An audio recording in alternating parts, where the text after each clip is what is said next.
Hi, I'm going to show you a couple of features that I'm going to rely on to ensure that I have control over the environment in my online class. I'm going to show you how to permanently mute all of your students and also how to remove some interactive features on Zoom that challenging students can take advantage of if you're not careful. So first, I want to show you how to permanently mute your students. So this can be done once you start the meeting. You want to check this, click this button that says mute all. And then, I don't know if you can see very clearly, but there are 3 dots down here in the right-hand corner. And you want to open that up. And I want to leave mute participants on entry checked. And then I want to uncheck the box that says allow participants to unmute themselves. If I have that unchecked, that means that students cannot unmute themselves. And that gives you the control on who to unmute and when. So a way that you can make sure you still have class participation is having students use these buttons to raise their hand, or you can use the yes or no button. You can say, does anyone have any questions? And a kid can check yes, and then you can unmute them, but they don't have that power. Another thing that is important is for you to uncheck the box that says allow participants to rename themselves. Students think up all kinds of inappropriate and distracting names for themselves, and it's very important that you have the correct names with the student boxes.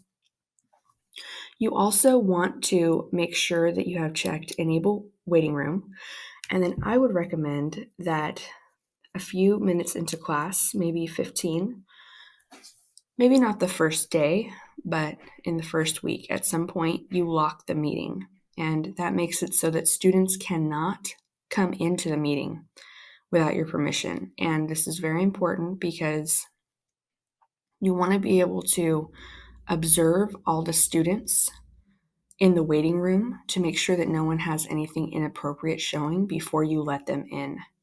So I would recommend locking the meeting after a few minutes. That way you can have that one-on-one, check with that student before they come into your class. Okay, so now I'm going to talk to you about a few features in Zoom in the settings that I think are important for us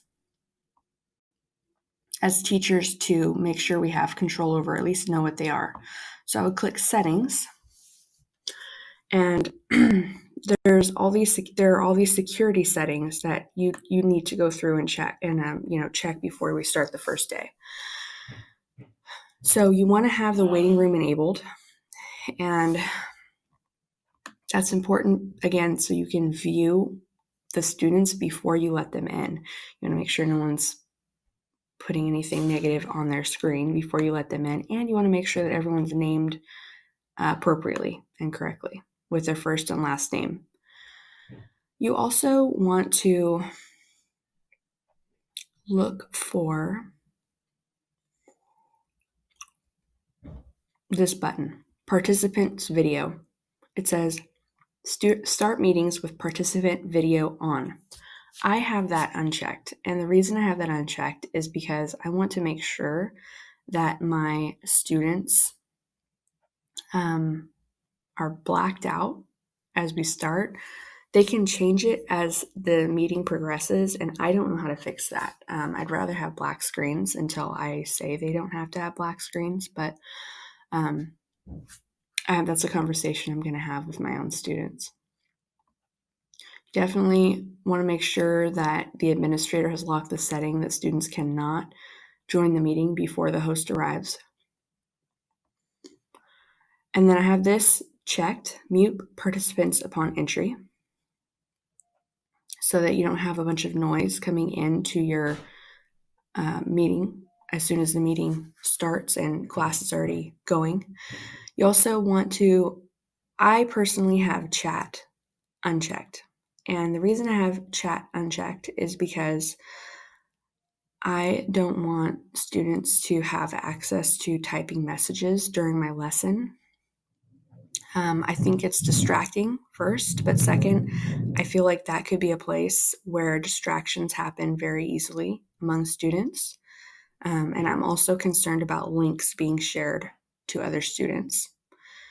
The next thing is private chat. You definitely want to uncheck that. You do not want them sending messages to each other.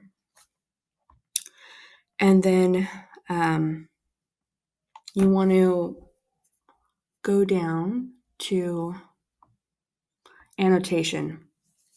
My husband's already been teaching, and he's noticed that he didn't have that unchecked. And students can draw on the slides, a whole host of things they can draw. And so you definitely, I think just until you get to know your kids, you want to make sure that they do not have annotation tools to add information to your shared screen. And I've also unchecked whiteboard so that students cannot share a whiteboard with drawings on that either. One feature I do have enabled for students is nonverbal feedback, and where they can click icons in the participant panel that I showed you, yes or no, yeah, thumbs up, thumbs down, and also meeting reactions. And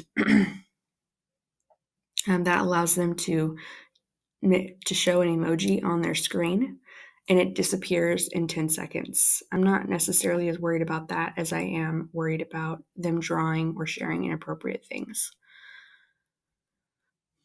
And also, you want to make sure that you have allow participants to rename themselves unchecked, again, because students come up with several different names that are inappropriate that you do not want in your class.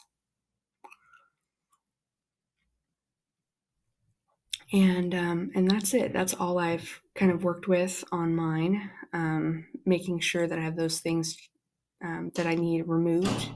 At the bottom here, there's this regenerate button, and I click that to make sure that all of my settings have been saved. If you have any questions, just let me know. I can help you if you would like, or if you need me to go over specifically how to ensure that your settings are ready to go for the first day. Again, I would say the fewer features available, the better, so that students at least have like a safe and quiet place to learn on the very first day. I think that it's going to be disorienting for us all without the distractions of having students drawing things or speaking out of turn. So, hope you have a good first day of school.